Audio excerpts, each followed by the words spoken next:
Then the woman went to her husband and told him, "A man of God came to me.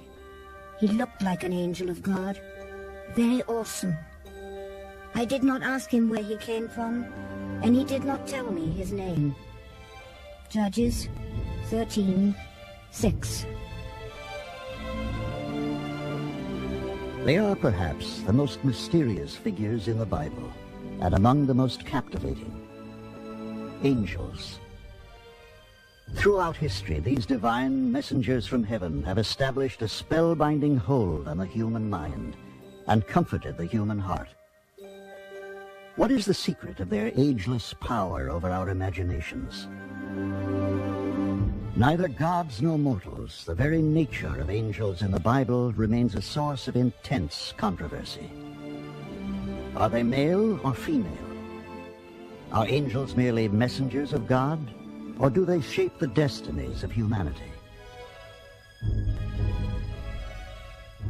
In perhaps the most startling example of such intervention, some scholars believe that angels in the Bible may have had sexual relations with human beings. While angels take part in some of the most dramatic moments in the Bible, they remain shrouded in mystery. Why are some people in the Bible visited by angels and others not? How has the role of angels in the lives of humanity evolved over thousands of years? And why do some people believe that angels still affect our lives to this day? These are but a few of the mysteries of the Bible.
Angels. They evoke wonder, mystery, divine power, and grace. The beliefs in these mysterious beings have evolved through history, from the Hebrew Bible to the New Testament, from ancient times to our own turbulent age. Angels have undergone an extraordinary transformation in their supernatural powers and in their profound meaning to humanity. The belief in angels goes back to the dawn of time, to the beginning of our records, to the very wellsprings of our folklore. And it's very hard for me to believe that such a universal belief, encompassing so many different cultures, so many different peoples, could be wrong.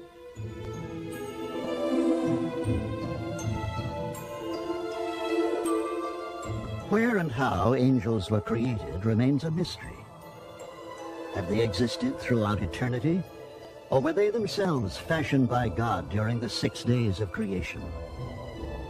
Are angels eternal beings, or are they themselves mortal? One fact is certain. The earliest mention of angels in the Hebrew Bible occurs after Adam and Eve are exiled from the Garden of Eden. Here, angels are presented not as gentle, compassionate figures, but as fearsome guardians of God's domain.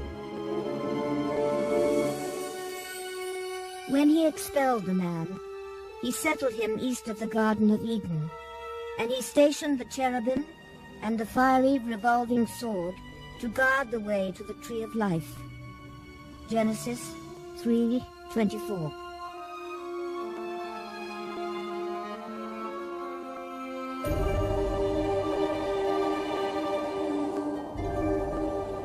Soon after the first appearance of angels, they are shown as having a relationship with mankind which is far more carnal than spiritual.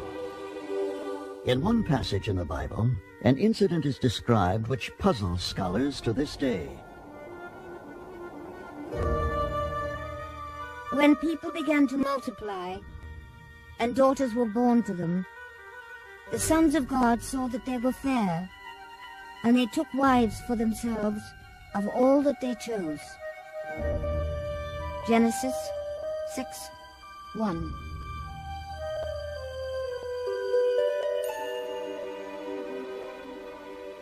Do angels have sex?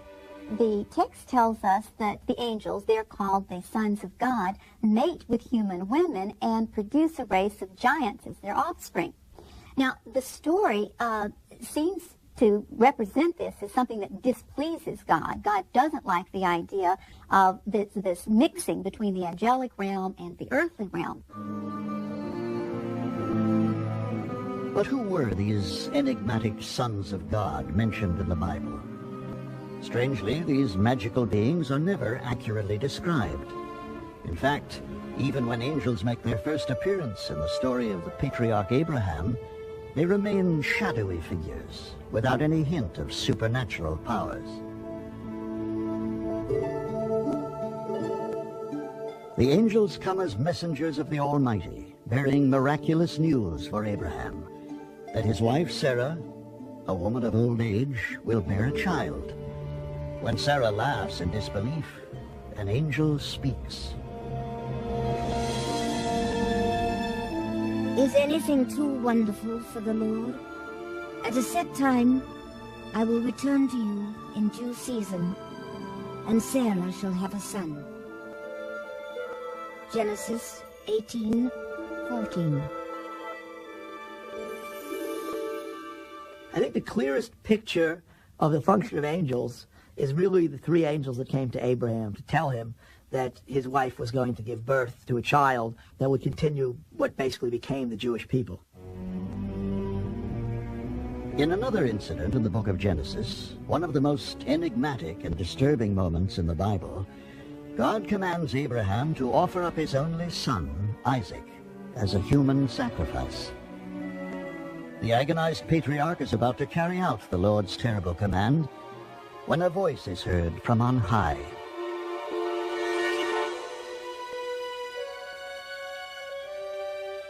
The angel of the Lord called to him from heaven and said, Abraham, Abraham. And he said, Here I am. Do not lay your hand on the boy or do anything to him, for now I know you fear God. Genesis 22:12.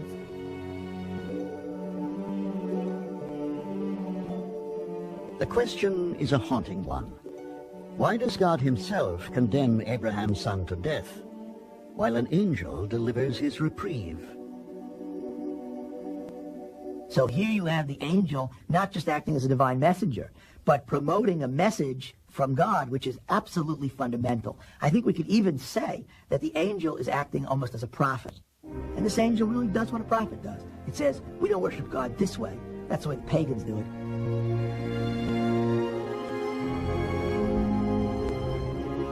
While an angel saves the life of Isaac, many scholars believe that strangely it is an angel who will do battle with another patriarch, Jacob, in one of the most mysterious struggles in the Bible. So Jacob was left alone, and a man wrestled with him till daybreak. The man saw he could not overpower him. Genesis 32:24. Jacob's wrestling with this strange nighttime visitor is one of the most haunting and mysterious episodes in the entire Bible. So who was it? Was it an angel? Was it Jacob wrestling with his own soul? While in the Hebrew Bible, angels have a many-faceted relationship with human beings, their connection to God himself is equally a source of controversy. In the book of Job, the scriptures provide a startling vision of the relationship of angels to God. Surprisingly, scholars believe it reflects the earthly power structure of the time. In the ancient world, God is understood in the image of a king. And one of the things that underscores a king's power is how many underlings there are to carry out the king's commands. There's a certain tension in the way people think about God. God's awesomeness, mystery, reserve, and dignity. Angels bear the presence of God, and yet they seem to be a little bit less austere, a little bit less transcendent.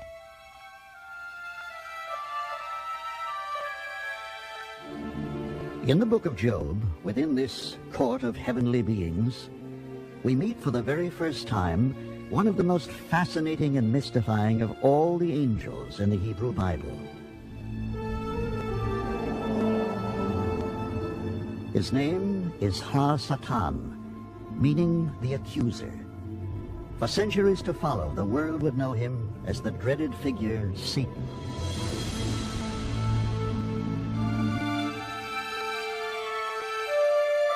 But this first appearance of Satan in the Bible is not as an enemy of God, but unexpectedly as his devoted servant. The Satan figure is not an evil figure at all. The Satan's role is to go to and fro on the earth and to try to spot any disloyalty or falsity amongst the people on earth.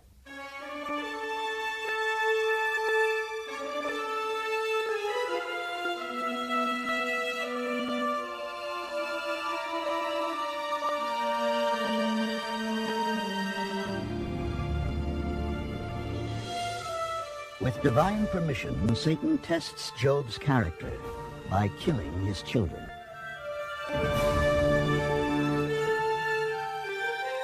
Then afflicting him with poverty and disease, to no avail. But Job stubbornly refuses to curse the Almighty.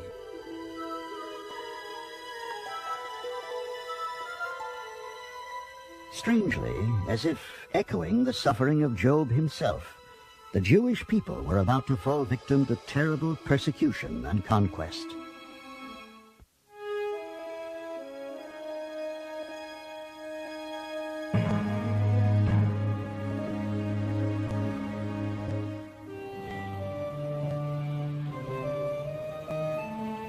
It is the 6th century before the Common Era. The Jewish people have been condemned to slavery in Babylon. And yet, they cling to their cherished beliefs and long for salvation from their suffering.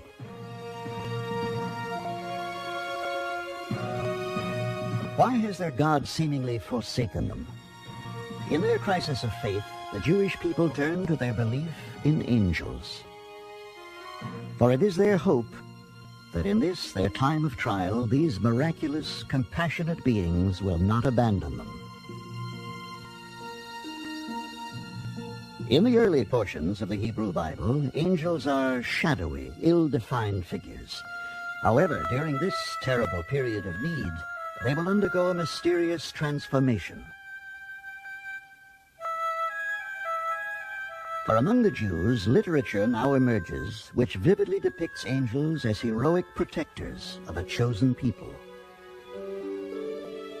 In the scriptures written during the exile, angels become beings of flesh and blood, more tangible and more immediate than before. They acquire their own names and their own distinctive personalities. In the book of Daniel, which describes this troubled period, the angel Gabriel is pictured with startling vividness.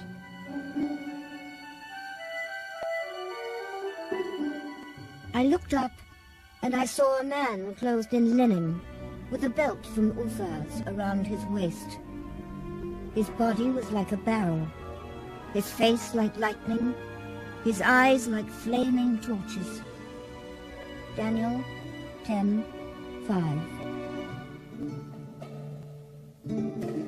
In this story, set in Babylon, the young visionary Daniel is a favorite of the king. But Daniel, a Jew in exile, has jealous enemies in court who trick the king into sentencing Daniel to certain death.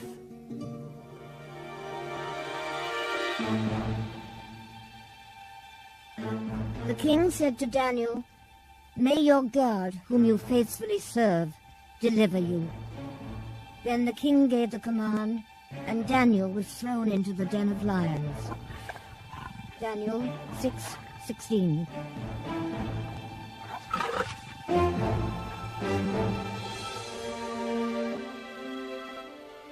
The next day, to the king's amazement, Daniel is still alive in the lion's den. Daniel's astonishing explanation: an angel had come and closed the lions' mouths, protecting him. For the Jews in exile, what was the significance of this story? The lions seemed to obey the presence of the angel which was there to protect Daniel and just behaved like little pussycats. Their jaws were shut. I mean, you didn't hear anything but a meow. They're not only protecting Daniel, but letting the people in exile know through that story that God was with them in the exile, protecting them from the Babylonians. For the Jews living under oppression in Babylon, as for Daniel himself, a belief in angels provides a powerful reassurance that no crisis is too impossible for divine intervention. During the period of exile, as angels become increasingly important to the Jewish people, they acquire perhaps their most extraordinary characteristic. For surprisingly, it is at this time of profound spiritual crisis that in the scriptures angels are endowed with their wings. Seeking the reason for this magical attribute, scholars have been drawn to an unlikely source. Did the spark of inspiration for angels' wings come not from Jewish tradition, but from the gods of the Babylonians, who were holding the Jews captive?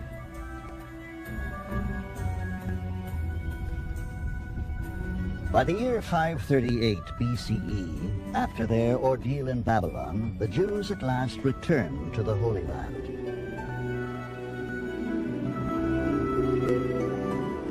With their faith in God seriously shaken, they seek spiritual renewal. Out of this quest emerges a mysterious new literature known as the Apocrypha. Here, Jews longing for spiritual sustenance find inspiration in stories of angels. According to the Apocrypha and other mystical texts of the time, angels are endowed with extraordinary powers. They are described as loyal guardians, known as those who never sleep.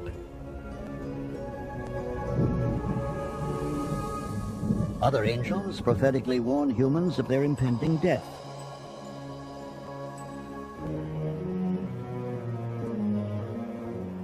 Still others offer their own prayers on behalf of deserving human beings.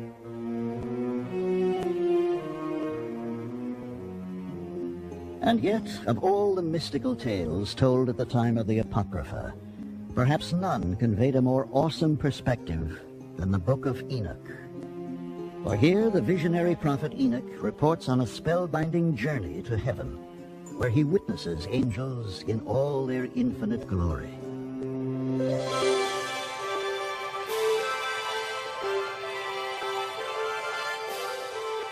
I saw 100,000 times 100,000, 10 million times 10 million, an innumerable and uncountable multitude, who stand before the glory of the Lord of Spirits.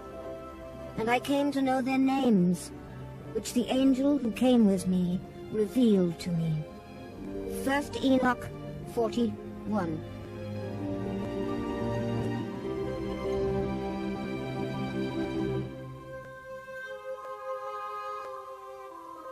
Surprisingly, however, as the Jewish people's obsession with the power of angels grew, the very belief in these magical beings which had helped to sustain a troubled people during its exile would soon be viewed as a threat to Judaism itself. and it was a kind of creeping pseudo-paganism, if you want to call it that. We don't have any gods anymore. We just have 9,000 angels, and no matter what you go to in the world, you got angels. In that case, you may as well pray to the angels. Before you know it, this thing was out of at least from the point of view of the rabbis, out of hand. Fearful that the worship of angels might rival that of God himself, the rabbis refused to include the Apocrypha in the final version of the Hebrew Bible. And yet, despite their fierce opposition, the wondrous accounts of angels could not be suppressed. The stories continued until the birth of Christianity, when the belief in angels would undergo another mysterious transformation.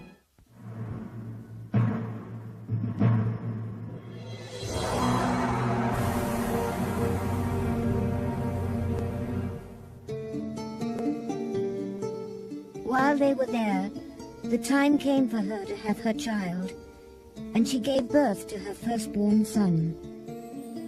She wrapped him in swaddling clothes and laid him in a manger. Luke 2:6.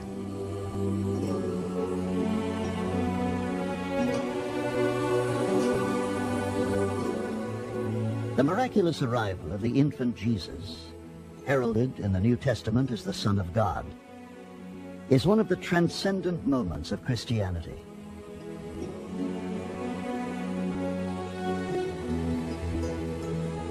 It is also perhaps the most frequently depicted birth in all the abundant religious art of the world. And yet, mysteriously, despite its extraordinary significance, the New Testament makes no mention of angels being present at the manger for the birth of Jesus.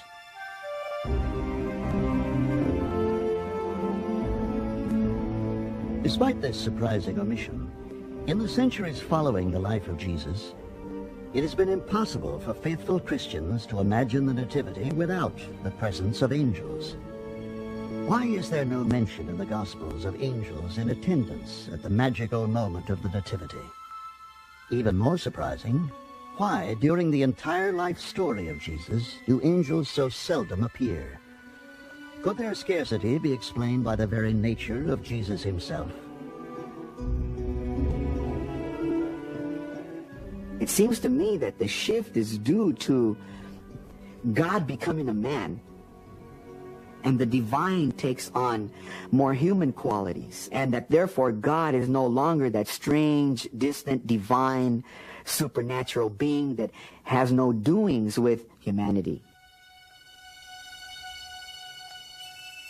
For barely 30 years, Jesus traversed the earth, serving as a messenger of God's word. He was hailed as a miracle worker and a comforter of souls.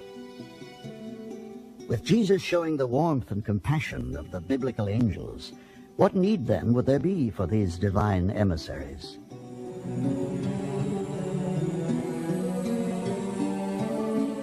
Only upon the death of Jesus would angels begin to reappear.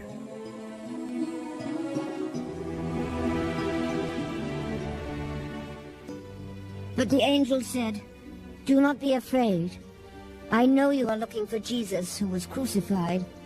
He is not here, for he is risen." Matthew 28:6.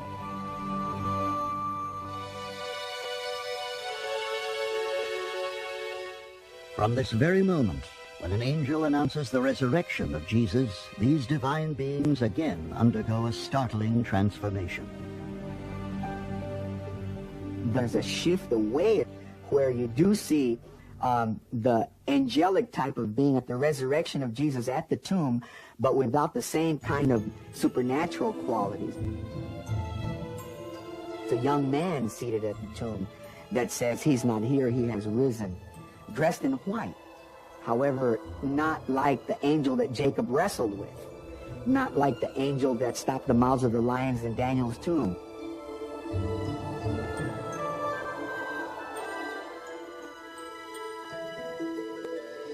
With the death and resurrection of Jesus, a bold new faith was born.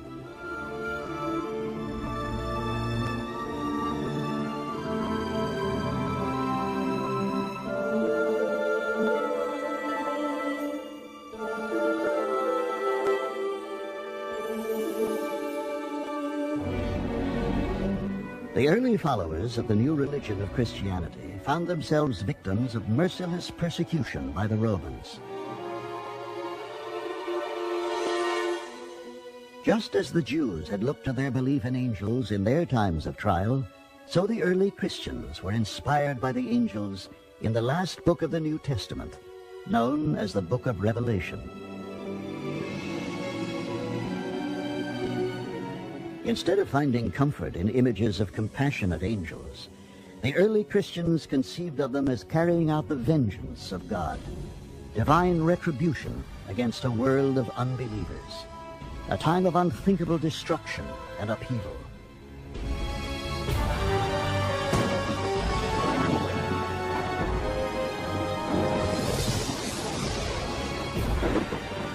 Suddenly, disturbingly, in Revelations, a tumultuous battle erupts among the angels in heaven.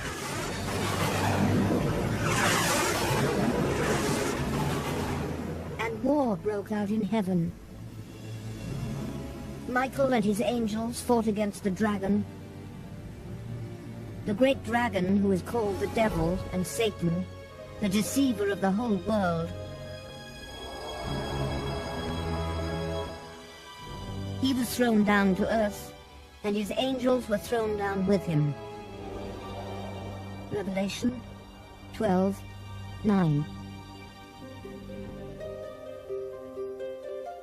Although the Archangel Michael vanquishes Satan and his forces, the earth itself is so racked with evil it is doomed to experience the terror of the final days, the last judgment of God.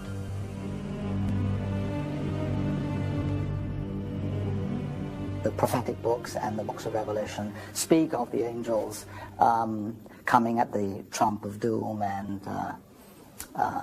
accompanying God on the last day.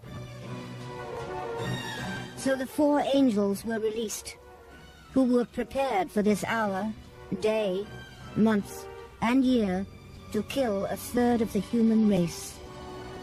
Revelation 9:15.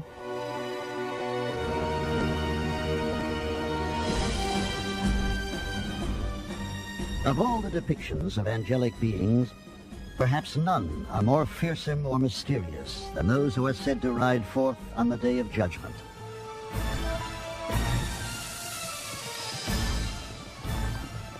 The 4 horsemen of the apocalypse. I looked, and there was a pale green horse. Its rider's name was Death, and Hades accompanied him. They were given authority over a quarter of the earth to kill with sword, famine, and plague. Revelation 6:8. As the Roman persecution of the Christians would finally end, so would fears of a coming apocalypse.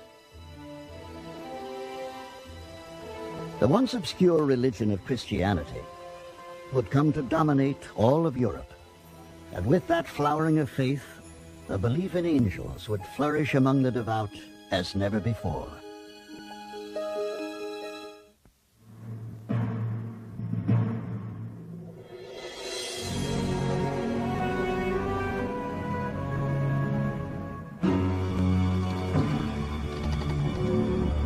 Europe in the Middle Ages. For centuries, this period has been viewed as a shadowy time of fear, ignorance, and superstition. However, historians have discovered that it was also a time of ferment, an era of questioning and debate. And it was during this period that angels would become a focal point of intense scrutiny.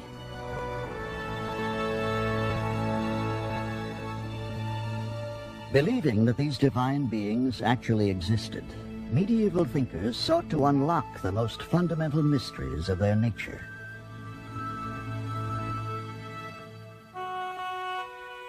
Some philosophers theorized that angels were composed of a mysterious substance, sometimes called subtle matter, with its own magical powers. Often you'll hear quoted as an example of the stupidity of the medieval mindset, the question, how many angels can dance on the head of a pin? We've all heard this. But actually, that's an important question. When you are dealing with the properties of subtle matter, how many angels can you fit into a small space? then becomes a key question.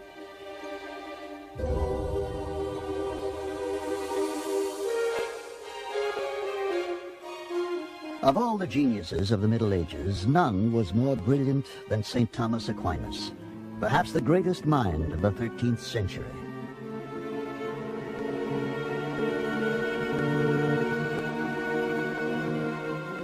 Attempting to probe the nature of angels, the great philosopher would advocate an idea which would captivate the popular imagination for centuries to come. Certainly St. Thomas Aquinas speaks with authority on the notion of the guardian angel, and he delineates the role of the guardian angel, and thereafter it remains a pretty basic component of Catholicism. And there are still many, many people who believe in the guardian angel. From his own extraordinary perspective, Aquinas conceived of guardian angels as a powerful spiritual presence with far-reaching powers. St. Thomas said you can have guardian angels not only of individuals, but the guardian angels of families, guardian angels of nations. He guides you through threshold experiences, and in particular, of course, he's there at the end to guide you over the threshold of death. A contemporary of Thomas Aquinas, Dante, would express his own extraordinary vision of angels in all their glory and mystery in his poetic masterpiece, The Divine Comedy.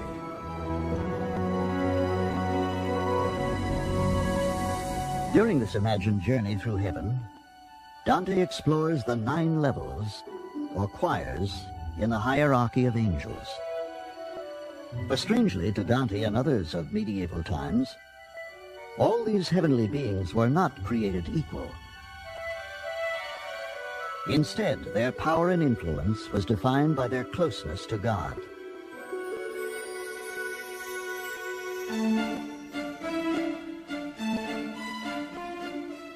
Nearest to God in the heavenly choir were the seraphim, cherubim, and thrones. Furthest from God and closest to human beings were the archangels, and lastly, angels.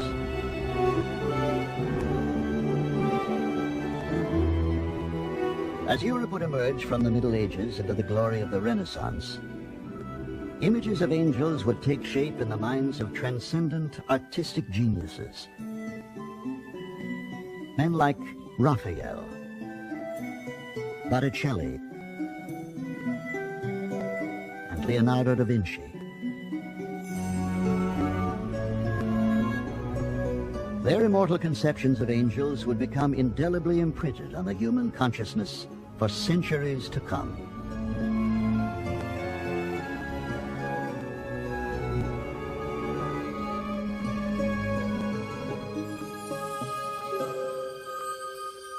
In the Renaissance, however, angels were sometimes depicted as sensual, even erotic.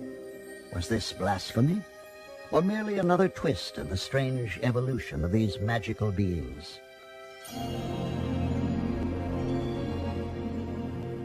Theologically and philosophically speaking, angels are transsexual. That is, they are both male and female. Human sexuality was depicted as a part and parcel of the beauty and goodness of God's creation.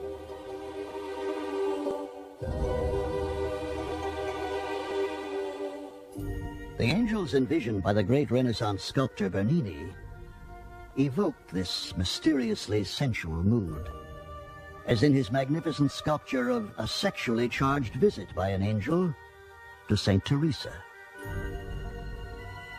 He seemed to pierce my heart several times. When he drew it out, he left me completely afire with the love of God. The Autobiography of Saint Teresa. The Bernini depiction is a particularly erotic and powerful one. One of the great legacies of the Renaissance is to establish for us the visual notion of an angel.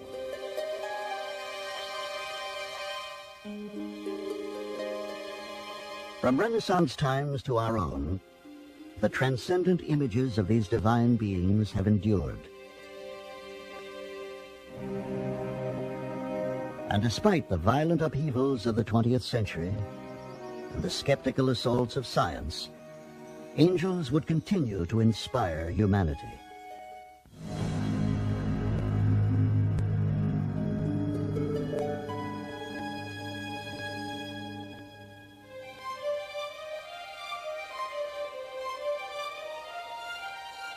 It would come to pass in the 20th century that, like angels, human beings too would learn to fly. They too would journey high into the glittering heavens among the stars. And yet even now, despite all the wonders of their advanced technology, as in ancient times, they would seek comfort in the company of angels.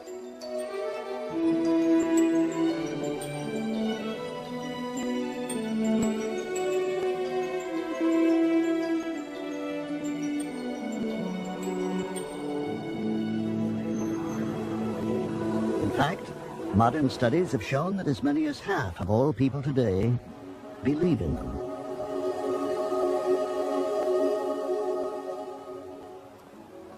What is the secret power of these magical beings that inspire belief? And what does this reveal about angels and about ourselves? When there is a lot of speculation about the angels, it probably indicates that people are feeling vulnerable. People are feeling uncertain about their world. And by speculating on the angels, particularly notions of guardian angels, that sort of thing, what they're really talking about is a sense of the need for protection.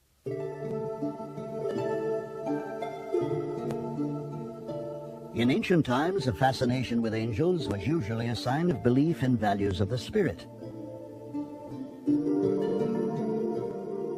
But experts believe that in our own time, our obsession with angels may ironically reveal more selfish, less spiritual motives.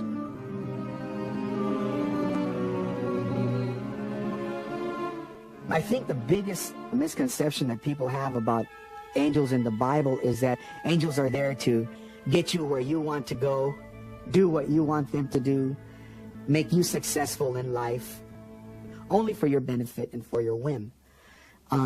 Whereas the Bible is very, very clear on the purpose of angels.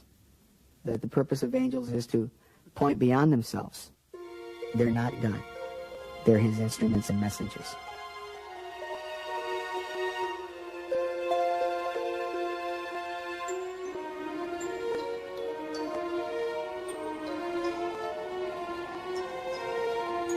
Whatever our reasons for clinging to a belief in angels, the tantalizing question remains.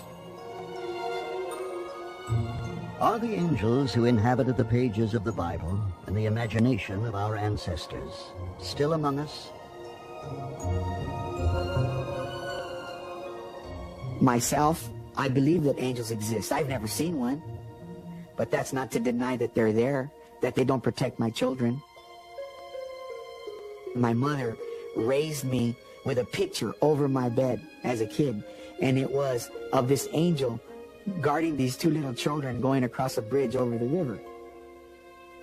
That's been with me all my life, and so I put that up there where my kids are in their bedroom, and put that same picture over the nursery at the church, because we believe that angels do protect us and take care of us.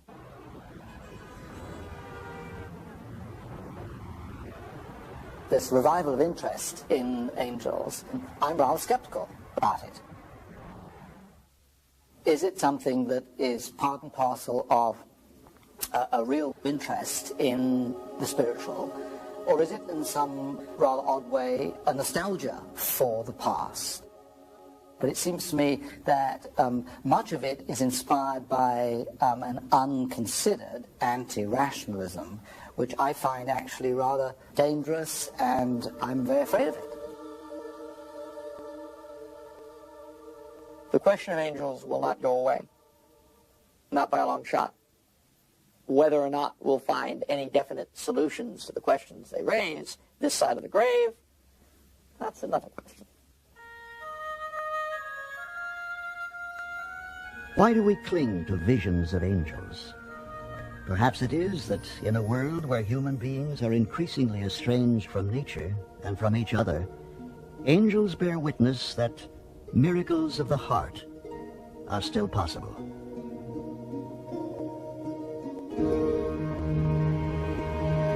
To believer and non-believer alike, the abiding truth remains that in our turbulent world, angels offer us a fleeting glimpse of that rarest and most fragile of all treasures, peace. Angels are perhaps all we know of heaven. And if the ancients were right, someday we may all be able to meet these magical beings face to face and bask in their serene radiance for eternity.